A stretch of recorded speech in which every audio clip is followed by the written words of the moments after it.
Hello, everybody, and welcome. I'm Peter Michelin, Workforce Initiatives Program Coordinator. It's nice to see you all again. I hope some of you are just coming out of the session with Brent Wilkes and Diego Dielenschneider, Antonio Tejerino, and Jessica Rosenworcel. We are now going to hear more from our community-based organizations who are part of the Digital Accelerator, and we're going to learn more about their unique approaches to digital skilling and also just gain their perspective on what needs to be done and the work that they are doing.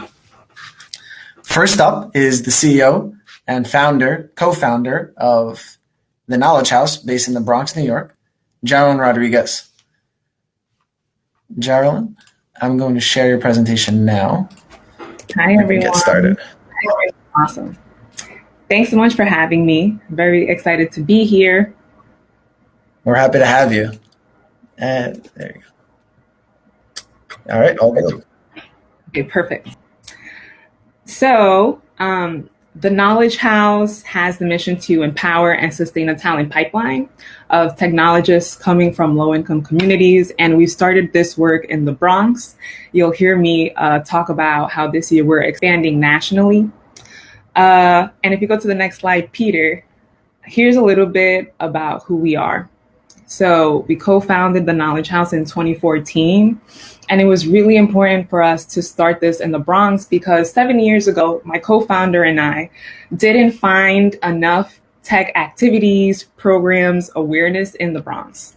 And, we started the Knowledge House during a time where tech was trending. We saw government investments, for example, in computer science for all, launched from the Department of Education, and the Department of Small Business Services had launched the Tech Talent Pipeline Initiative.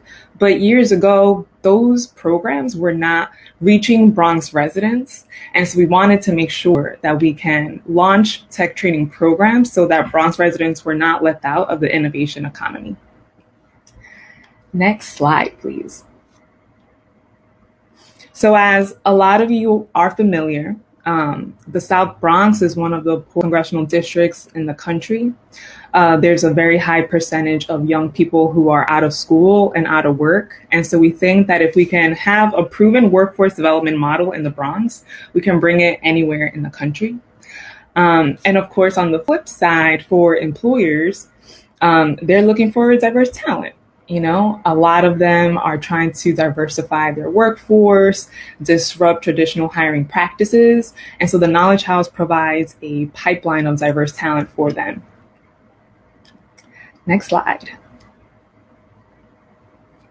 So these are the two core programs that we provide at the Knowledge House. And last year, we received a grant from the Hispanic Federation to support our core programs. The Innovation Fellowship is a 12-month program for 18 and up folks that are adults looking to pursue full-time careers in tech. And students have options to pursue data science occupational training, where they learn Python, full stack web development, where they learn JavaScript. And this year, we're launching a new UX UI program that focuses on design skills and a new cybersecurity program. The second program focuses on upskilling high school students that are interested in tech careers. It's called the Kareem Carbush Coding Fellowship Program, and it was actually co-founded by a hip hop artist from the Bronx called French Montana. He was really interested in supporting immigrant youth because he himself is an immigrant from Morocco. And so this program provides a crash course in STEAM skills. So students actually learn coding and graphic design, a little bit of video production, and we expose them to college and non-college pathways in tech. Next slide.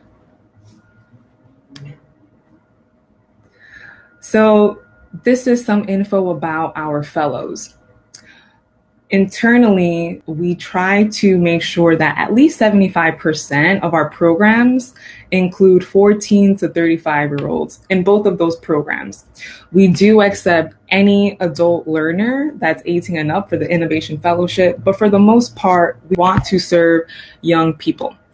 When my co-founder and I started the Knowledge House, we learned that about 80% of our adult learners had dropped out of college. And so we think it's really important to give youth a lot of access so that they can decide what college or alternative post-secondary education to pursue. And for our adults, whether they are stopping out of college or coming from other nonprofit training programs, if they need a second or third chance, then the Knowledge House opens our doors to them. Most of our students are people of color, and the vast majority are coming from immigrant families, whether they're foreign born or children of immigrants. And finally, 60% of our students identify as Latinx. 3 months after graduation, fellows from both of these programs will gain employment, starting with a 3-month tech internship for the adult learners that will lead to full-time employment. And for high school students, it's a tech internship, or we support them as they matriculate into college and have plans to pursue computer science or another STEM degree. Next slide. So these are a lot of the companies that have hired our fellows, and this is just a short list. So you can see that the Knowledge House graduates have gained employment at Fortune 100 companies or startups and even government agencies like the Department of Education. The starting salaries for our recent class started at $80,000. And students really come to us with an average wage of $15,000. So we're talking about students tripling, quadrupling their income after our programs. And on the next slide, I want to show you all a specific example of how we partner with companies. So throughout the year, right, because our job training programs are 12 months long, it gives us a lot of time to engage with companies via volunteer engagements, right? A lot of these companies have community service requirements or options for their employees. A lot of these corporations especially might have their funds to, invest in racial equity work, or they give out grants. And so the Knowledge House engages with these companies throughout the year in multiple ways. And these engagements often lead to grants and employment opportunities. Specifically, we launched something called the Fellowship Campaign, which is an annual fundraiser, and it allows us to partner with corporations in really meaningful ways. So we offer them sponsor benefits depending on how much funding they provide us. And those benefits include custom volunteer partnerships, slots on our tech advisory boards or on our actual board of directors, speaking engagements at future fundraiser events. And all of this work really builds our relationships with employers so that they commit to hiring our students in the long term. Distillery is one of these partners. Distillery in 2019 started volunteering through career talks for our students. That same year, they provided us with an end of year grant as part of their DEI initiative. And then in 2020, they hired Franklin, one of our 2019 graduates from the data science class. And Franklin started out as a 3-month intern and was invited after the successful internship to be a full-time data analyst at Distillery. So here is a post from Distillery welcoming Franklin to the team. And this quote here is by Gilad. He's the VP of analytics there, and he's also a member of our Tech Advisory Council. So you can see how we partner with companies to make sure that all of the engagement leads to direct support for students, whether it's funding, volunteering, employment, and we also, besides our programs, try to match all of our job trainees to a mentor that works in the industry. Next slide. Here's our impact to date. We are 7 years old. We are very excited to be transitioning away from startup into sustainability mode. We have 30 part-time and full-time staff. 90% of our staff identify as people of color. We have an 85% graduation rate for the almost 1,900 students we have served. And 3 out of 4 of our adult graduates that have completed our job training programs, 75% of them secure their first job in tech after the Knowledge House. And I want to actually pause here to talk a little bit about how COVID impacted our plans, right? Because last year, at the beginning of the pandemic, we had a lot of financial challenges. We had to slash our budget, we had to freeze hiring, let go of a lot of consultants. And so I think for the first 3 months of the pandemic, we were kind of like lost. We didn't know what was gonna happen. And luckily, we were one of the few nonprofits in the Bronx to get a PPP loan. And that PPP loan and a surge of funding and increase in corporate giving, especially after the murder of George Floyd, really helped us survive the pandemic and thrive heading into 2021. And so last year was actually the year where we had raised the most funding in our history, and we're so grateful for that. It means that this year we are poised to expand nationally, and I'd love to talk about that next. So this year we are expanding and accepting applications from folks in Newark, Atlanta, and Los Angeles. And we chose these 3 cities for multiple reasons. Number one, there is a lot of need, just like there's a lot of need in New York City. So we chose cities where at least 40% of the population is Black or brown, right? We also wanted to go to cities where there's an existing or growing tech ecosystem. For example, Newark is so close to New York City, they share the same labor market. So we know that with the growth of tech jobs in New York City, residents in Newark can also benefit from that. Atlanta has a booming startup ecosystem, and they are hiring technologists. And LA also has a growth specifically in digital media jobs coming from the entertainment and media industry. We wanted to go to cities where it's not overly saturated with tech programs because we want to add value to the ecosystem instead of being repetitive or duplicative. And so you'll see on the next slide that our approach is to partner with local community-based organizations on the ground. And so what we hope to do in the coming months is set up satellite offices, classrooms, or satellite sites at these community-based organizations. They would host us, right? And we would form a mutually beneficial partnership where the Knowledge House can upskill those participants that the community-based organization already serves. And our partners would be able to support us with wraparound services, free or discounted classroom space, and together we would go ahead and mobilize funders and employers in those regions. Next slide. These are some of our supporters and partners. So very thankful for all of the folks that help our programs, our students, and help us, keep things moving, including Hispanic Federation. And on the next slide, you'll see a snippet of a bunch of news features. So we have been very grateful that folks have been telling our story, and it's been helping us get more applications and more support.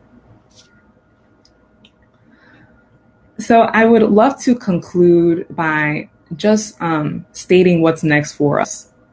So in addition to national expansion, we are really being responsive to increased demand for digital training programs. Since the pandemic, applications to our programs have doubled. So last year, applications doubled, and this year we had about 750 applications for 150 slots. And so there are more people just interested in tech training. However, we found that a lot of these applicants didn't have enough web fluency and digital literacy skills to persist through our admissions process and to be ready for the program.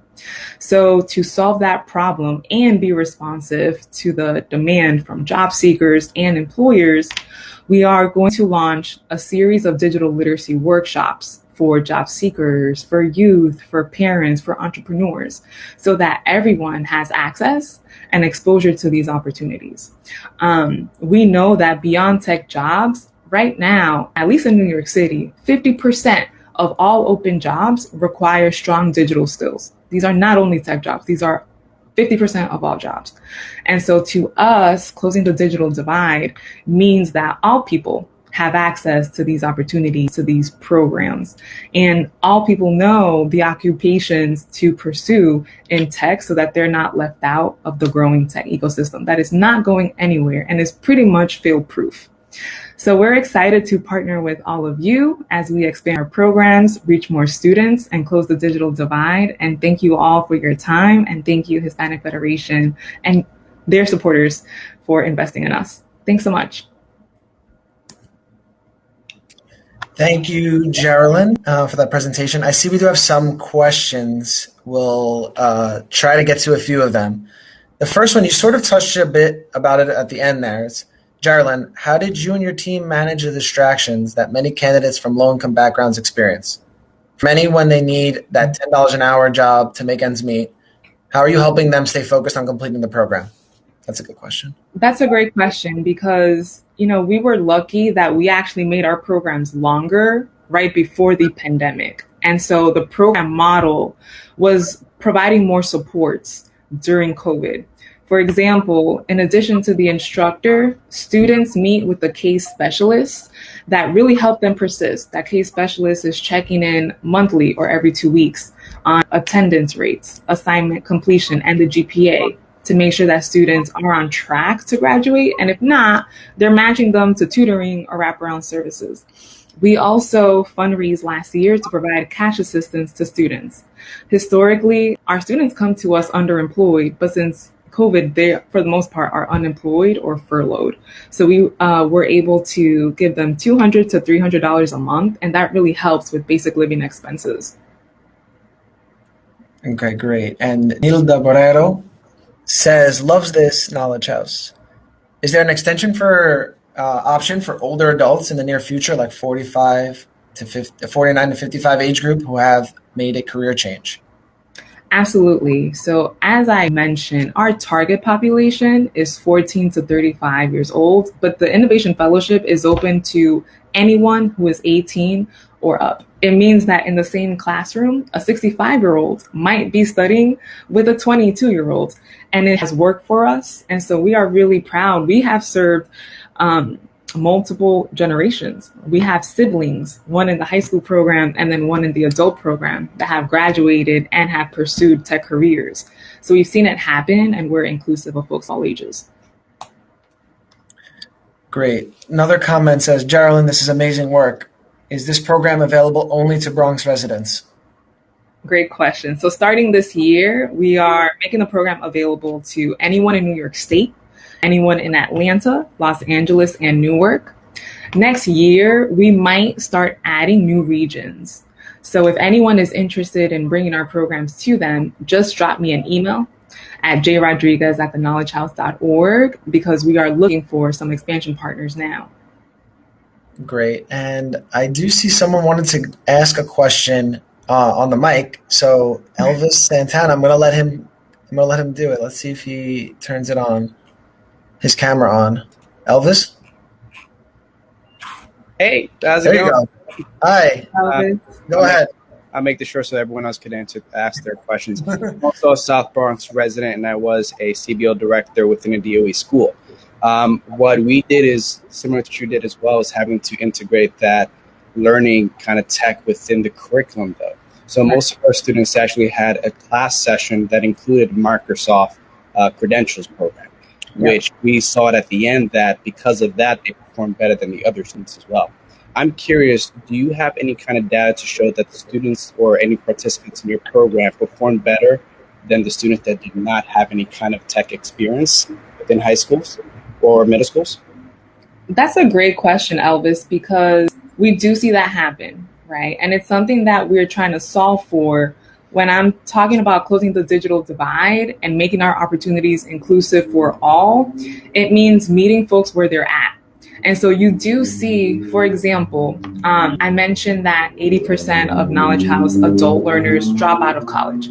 It just so happens that a college dropout that has started studying IT and has some technology background, when they enter the Knowledge House, they are being upskilled more than the person that is starting from the start, you know? And it just so happens that that person that comes in with more tech knowledge than the other students, they might get picked up by an employer sooner than the others.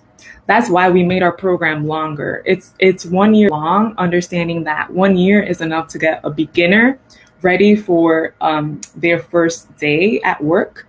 But those that have some experience, whether they studied technology on their own, or they're taught themselves coding, or they're just like YouTube vloggers and they're interested in technology, you know, they might be considered early exits, right? From this program currently, we had 5 students that landed full-time jobs before the program ended. And we see that as a good thing. Thank you. And then I just hope to encourage, as a post-pandemic result, to see if any of your participants actually excelled even despite this distant learning or absent learning through the school closure. I'm interested in that data as well. I'm going to drop the mic to let others talk. Thank you. Thanks, Elvis. Okay, thank you for that, Elvis. And that's all the time we have for Jarlin and the Knowledge House. But Jarlin, thank you for presenting to us. And she gave her email and information. If you're interested in learning more, you can visit the Knowledge House and, you know, on social and their website. Thank you, Jarlin. Thank you. The next group presenting is Exodus Transitional Community and Vincent Thomas. He's the program director of Exodus Transitional Community. They are also a New York-based group, and Vincent is joining us from the leadership conference he's at, and I'm happy you took the time to show up for us and take it away. Thank you, Peter, and thank you to the Hispanic Federation. I also want to thank everybody that was able to join today. Just want to let everyone know that I'm in the car on shared mobile hotspot, so I may be having some technical issues. But I did want to make sure to join and really kind of share with everyone how impactful the Hispanic Federation's grant for digital skills has.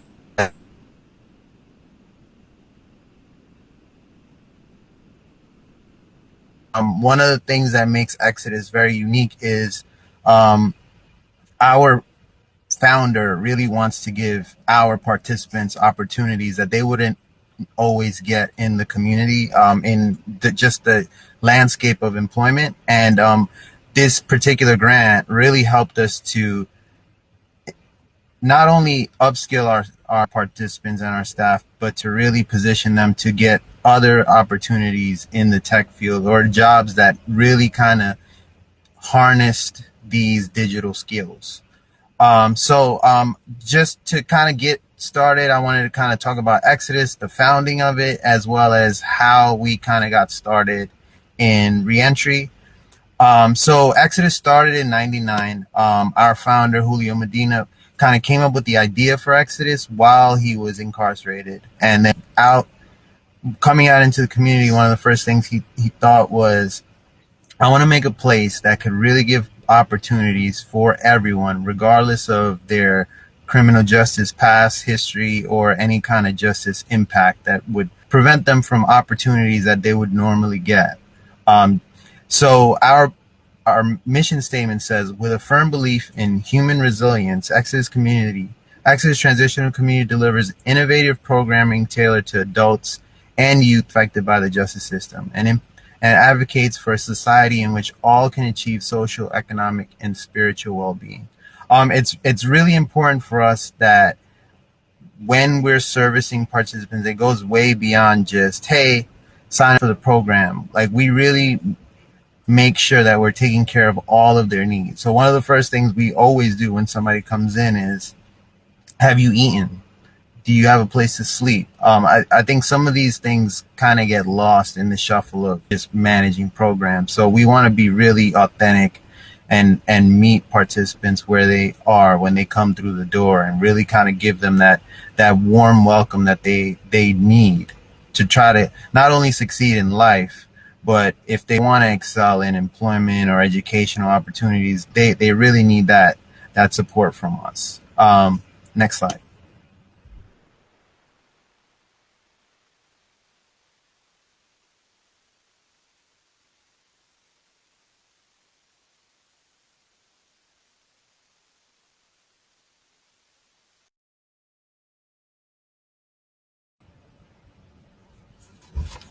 Hey, Vincent, we lost you there for a second. Can you hear us? I'm not doing that. Can you hear us now? So, okay, cool. Why was Exodus founded? One of the biggest bases for the founding of Exodus was that no one is defined by the worst moment in their life.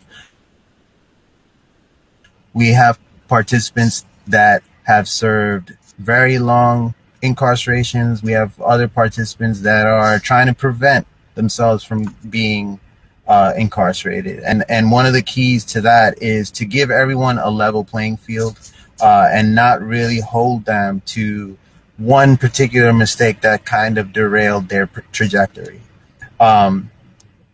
We always go from this strengths-based perspective of, hey, anyone can kind of do the best that they can if we give them the opportunity to. So that's really why Julio really wanted Exodus to be a place that people can kind of go and get that opportunity.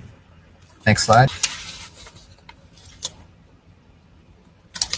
So I just kind of wanted to talk about why, in terms of upskilling, why CBOs are kind of vital to that whole process.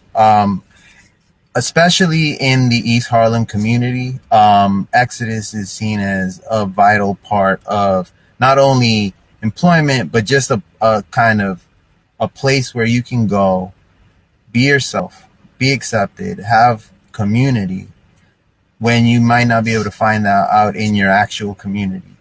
We offer the chance for you to be not the defined version of yourself, but what you want to be. And one of the biggest reasons that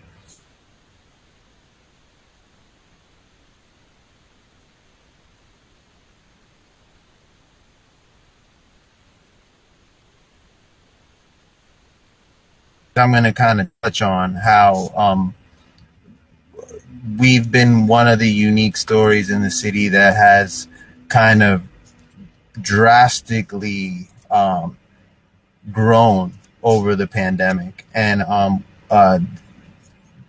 there's a lot of factors that kind of go into that. But one of the big things was that at the heart of it, we still kind of stay true to our roots and our idea that we're going to approach every person as not the finished product, but they always have potential.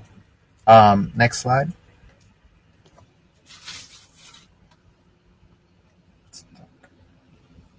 Oh, so I started off by thanking the Hispanic Federation, but just kind of talking briefly about some of our prior work with the Hispanic Federation.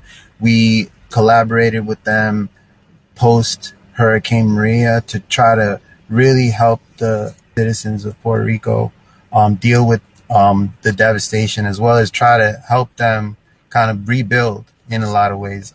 We also bolster a lot of our staff's training through Hispanic Federation training opportunities, which we always are thankful for, and they've been really generous with their resources as far as that. And with the digital skills program, I think one of the biggest things that the digital skills program for us, and I think this kind of really frames for everyone why our program is very unique. The vast majority of the participants that we service are justice impacted. And there's a key distinction to our population in that participants aren't just not actively trying to learn digital skills because they don't want to. It's because they literally don't have access to it. Whether it's jail or prison, participants don't have access to be able to even see a cell phone. We have participants that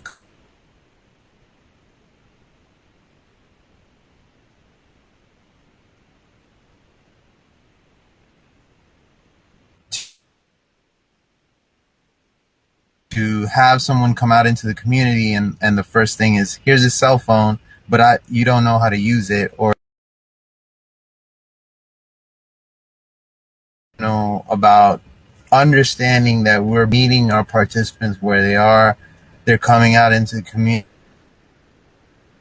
they're adjusting back to everyday life, and then it's, in some instances, they're coming back to the future. It really allowed us to kind of bolster an area that we hadn't had the opportunity to focus on. And we really appreciated the fact that this grant allowed us to kind of get some resources as well as have dedicated facilitation just around digital skills. Next slide. Okay, so where do we focus most of our attention when it comes to our programming? So we have programs specifically for adult reentry and youth programs, and we're currently also expanding to mental health with some of our new programming that's coming out later this summer, as well as some expanded services in our wellness program, which offers outpatient substance use treatment.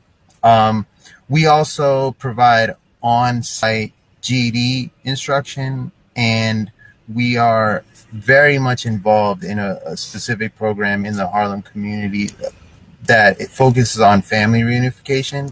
One of the big things for us is we have an Exodus contract, and it focuses on not just goals around getting a job or going to school, but really about community engagement, establishing support networks, and really being a well-rounded person spiritually so that you can be the best self that you want to be. Next slide. So just some really quick highlights about our digital skills program. We wanted to make sure that our program fit our population, which is why a lot of the focus of our curriculum is on the basics. These, for the most part, these are participants that have little to no digital experience. So we wanted to make sure that not only could they use a tablet or a laptop, but they knew how to get to Google, they knew how to make a Gmail, they knew how to attach a file to an email, or to save their resume in Google Docs so that they can access it for the future. And we were able to have really significant success in our digital skills program because we had a 60% job placement rate. And one of the great things about Exodus is that the vast majority of the participants that we hire internally have gone through our digital skills program as well. And when I talk about our hotel operations that kind of exploded during COVID, probably about 75% of those participants, those staff, were former participants that participated in our digital skills curriculum. Next slide.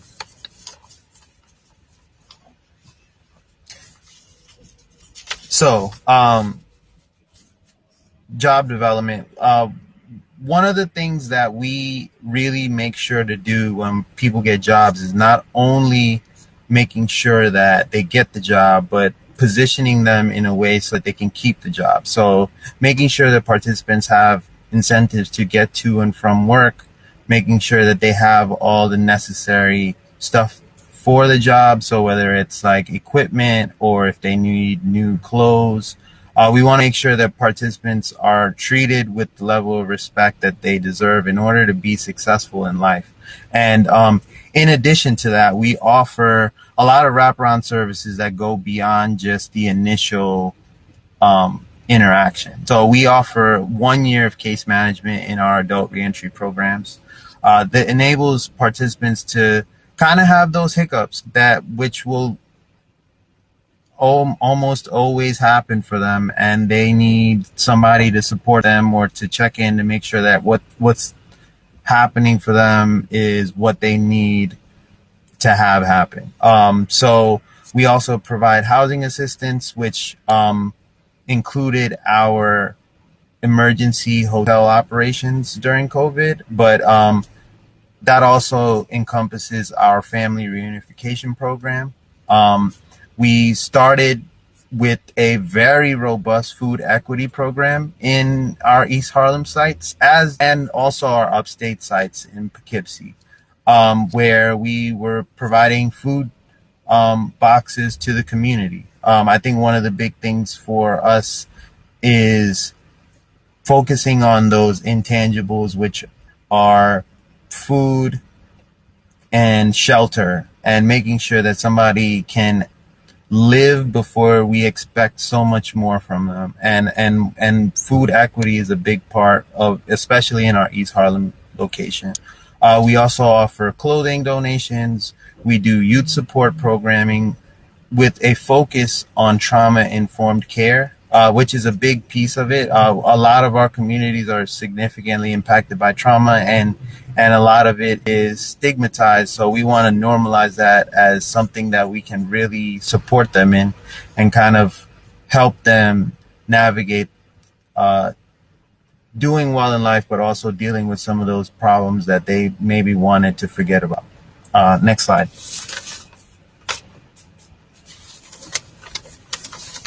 So the pandemic was a very significant time of growth for Exodus. Some of you saw on the first slide that we started in 99. When we started in 1999, it was a one-room office in a part of a church. And now we have over 13 locations in New York State. Primarily in the New York City area, we have 5 locations in Harlem.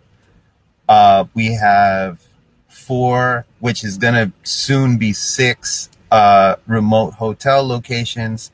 And then we're going to have and then we have our 2 upstate sites in Newburgh and Poughkeepsie. And adjusting to the pandemic initially was very difficult for us. We've almost always had in-person programming, and navigating the idea of having remote programming that was primarily digital with staff and participants that are limited in their digital capacity was difficult. One of the big things that we had to do was outfit our staff with the necessary equipment, so laptops, tablets, making sure that they had webcams for stuff like this, so that we could have meetings and trainings and do presentations virtually. And it really, I don't want to say kind of revitalize the program. It really kind of just enabled us to just extend our capabilities. I think one of the big things for us with our hotel operations was it was very emergency, and we were asked by the city, hey, can you guys go? And we just went. I think that was one of the biggest things for us, is the availability and the willingness to do what typically other organizations weren't prepared to or ready to do, which was actually be in person during a pandemic. I think that was one of the big things that really helped us kind of propel us into this different space that we're in right now. Next slide. Hey, yeah, Vincent, just want to remind you to keep in mind that we do have another group that's should be coming soon, but it's okay. No. Just yeah, I'll be super quick. Okay. Yeah. If you could, you know what? I'm just going to talk really briefly about some of the upcoming things that we have for Exodus over the next year. So like I said, we have the Center for Trauma Innovation, which is a very unique space. It's the first of its kind. This is a center that's going to offer services to a lot more than just the typical population that we've served. So beyond just justice impacted individuals and youth, we're also going to be servicing the immigrant population and the LGBTQAI plus GNC population. It's going to be offering mental health support as well as some very innovative trauma informed care support services. We're going to be doing some wellness classes. We're going to be doing individual therapy, and then potentially even some opportunities for participants to be able to be self-employed. So maybe screen printing and stuff like that. We are also we actually just started our Exodus Base initiative, which is going to be on Rikers. We're going to be providing facilitation on island. We're actually also looking into what, if anything, is possible in the way of digital capacity building. And that would be a really great way for us to kind of just extend this program, not just to community based, but beyond that, if it's something that we can do.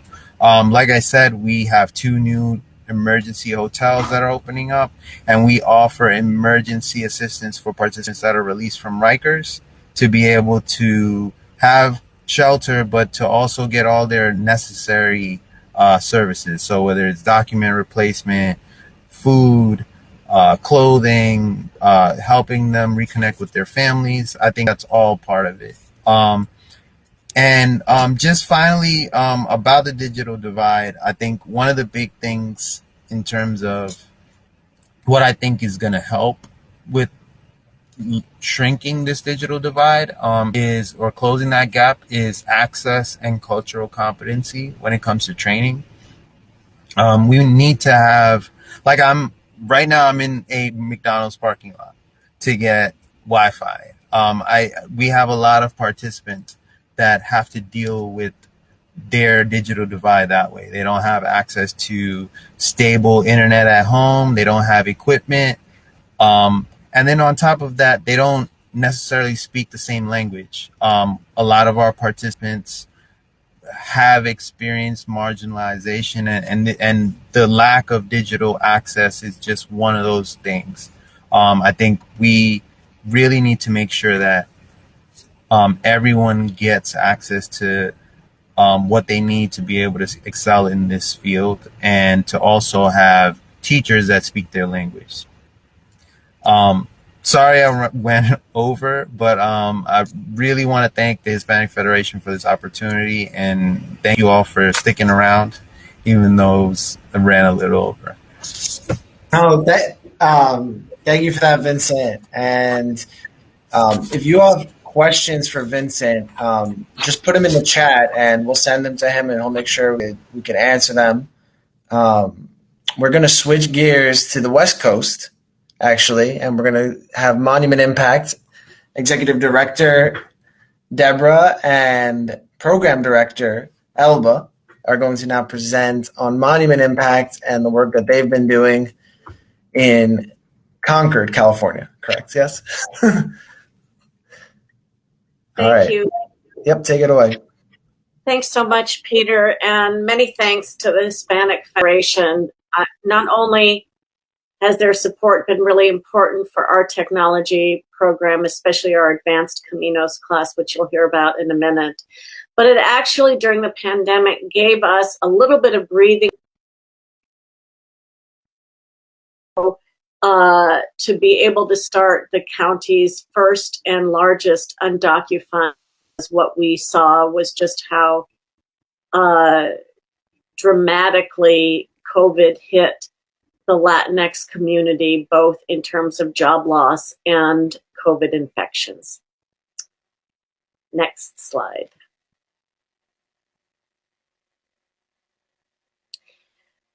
Monument Impact was founded 20 years ago as an immigrant justice organization with roots in a day labor program. At that time, day laborers would hang out on street corners in what's known in Concord as a monument corridor. And the county didn't like it, and they were getting complaints, and there were no resources for the Latinx community. So we opened a day labor program that, based on the needs of the women and men in that program, eventually evolved into a technology program. And over the years, we now have 3 primary program areas. In addition to workforce development, we also have a healthy communities program, which offers culturally appropriate mental health and physical health programs. We also have a large community engagement program because we think civic engagement is vitally important in our county in order to see that immigrants and refugees have a voice in decisions that impact their families. Since 2006, when we started our digital literacy program, we've served over 3,000 individuals.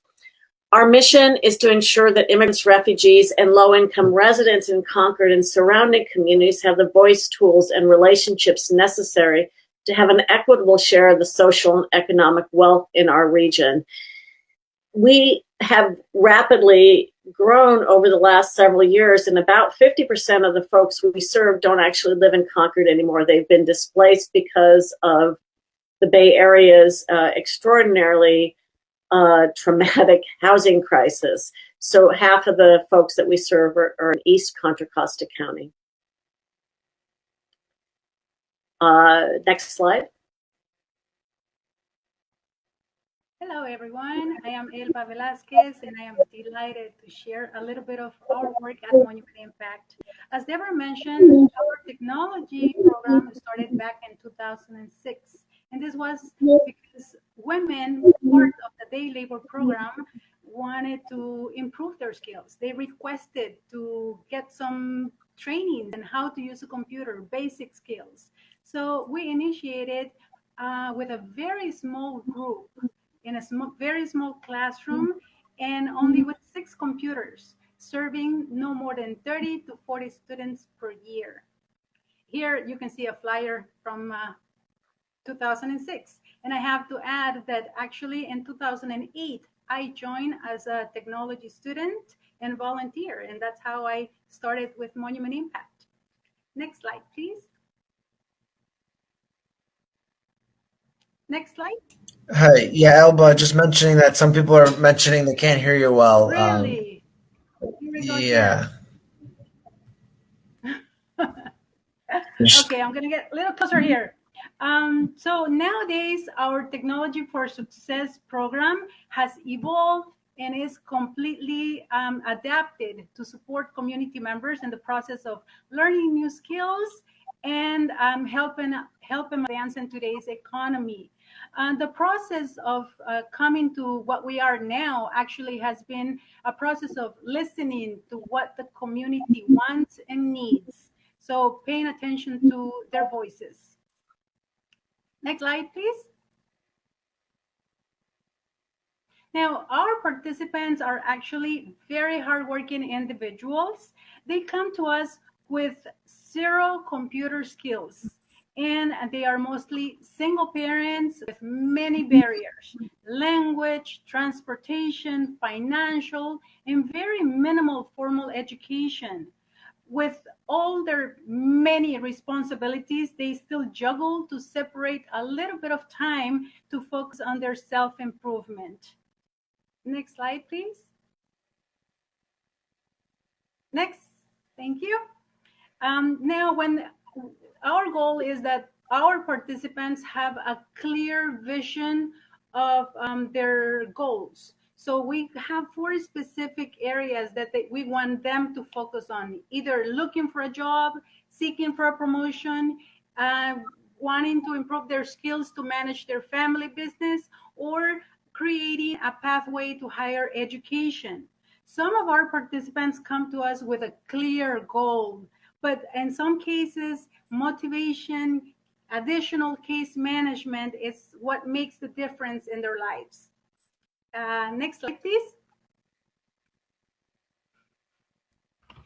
Now, Elba, they're having a hard time hearing you. Do you want me to do this slide? Yeah, sure. So our programs, we start at the very beginning with an introduction to computers. These are folks who've never used a computer at before and maybe not even have one at their home. We then move into a beginning class, which offers skills in Windows operating system, file management, login, email, etc.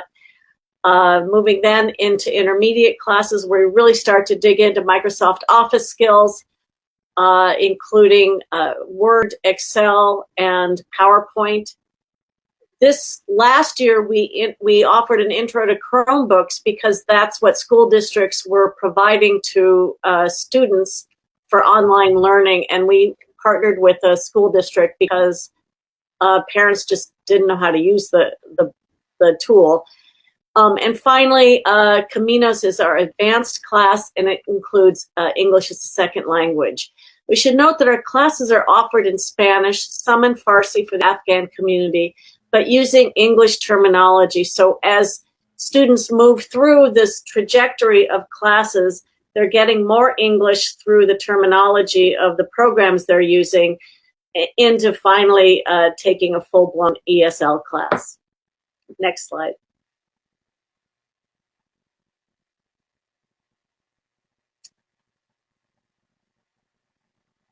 Next slide.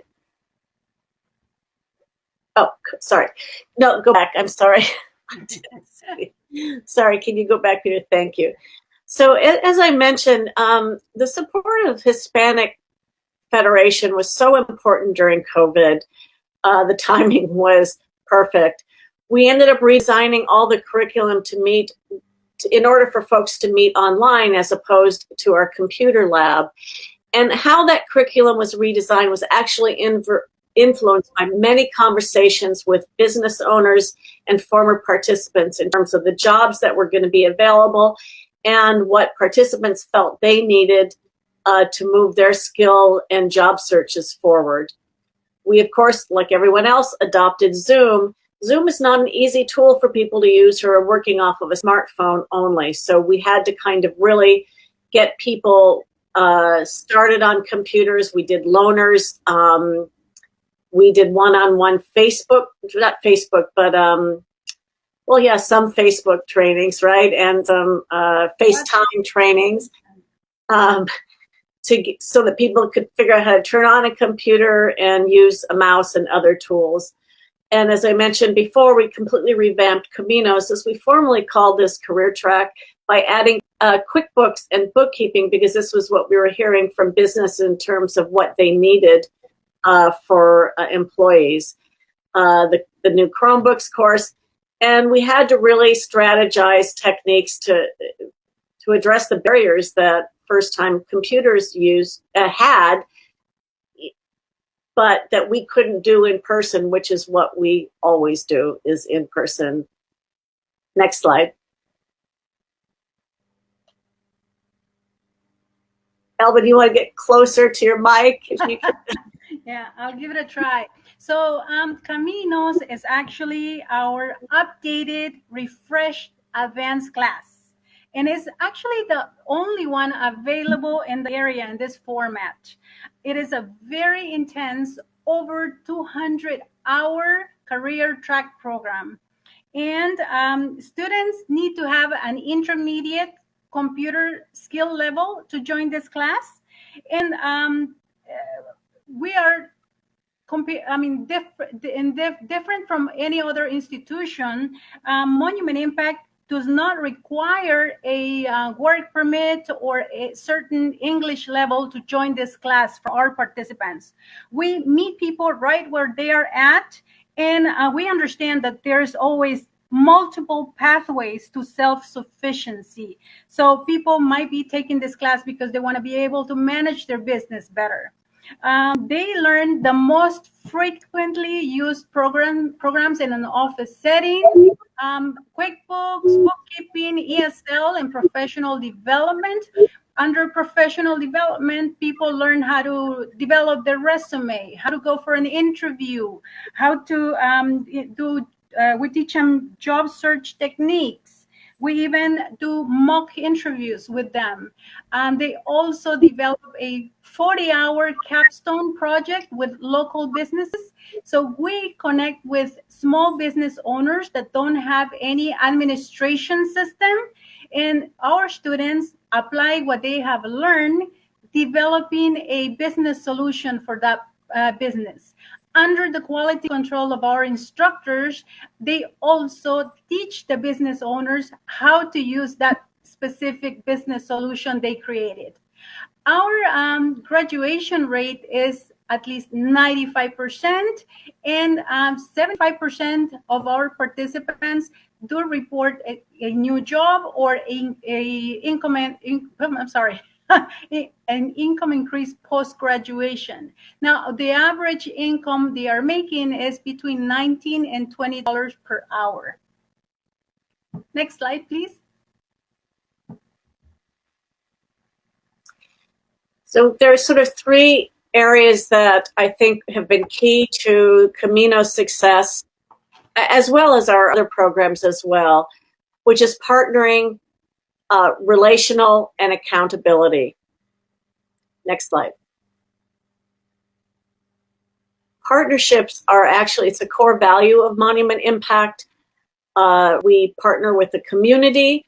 We frequently are polling the community to find out what their job needs are, what the skill levels that they have, and what some of the wraparound services they may need. Not only may we be able to funnel someone who is in a career track or a Camino's program into, say, our mental health program, or outsource, we do resource referrals to other community-based organizations. But what the community needs is very important in terms of the programs that we offer. We partner with organizations. A few examples is we partner with the school district to teach their parents of children doing online learning, how to use Chromebooks and how to support their kids during their education, how to deal with Wi-Fi and other digital technique. It's digital divide tools, and I'll say something about that in a minute. And we also partner with employers. I want to say that we all, I think what I appreciate about the two previous presentations is just how critical it is to overcome a digital divide. And it's really sad that even today in 2021, there is such a large digital divide.